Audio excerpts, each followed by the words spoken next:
After 3 days and nearly 900 miles of travel on the Matanuska Ferry, we have now found ourselves in Juneau, where we'll play a game of hurry up and wait as we wait for our campground to open up in the Muir Glacier campground.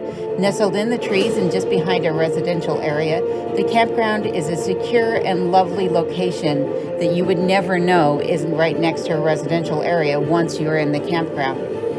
The next 3 days were spent touring the woods as well as the surrounding forest and the Muir Glacier itself.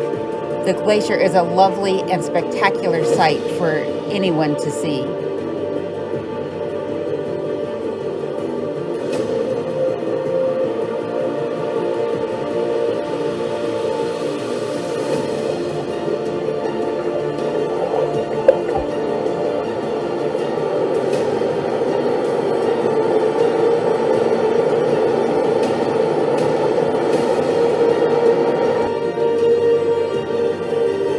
We also spent our time at Op Bay, where we pulled out our binoculars and enjoyed the marine wildlife and the show that they put on for us.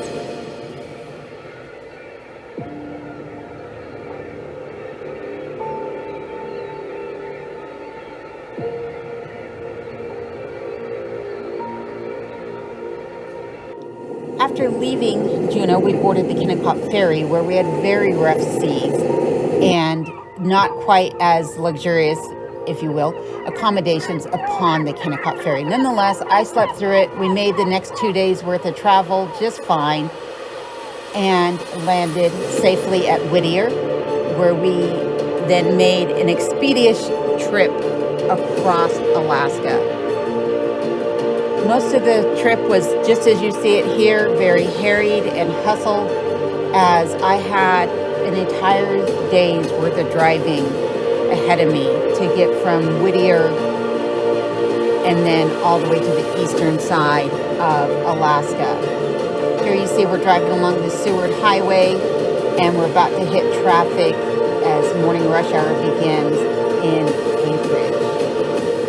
We'll continue through Eagle River and find our way into Palmer, where their morning rush hour is just as bad. Chipaloon, and then we'll continue down the Glen Highway, and several hours later we arrive at our driveway, where we meet the previous owners to turn over the keys.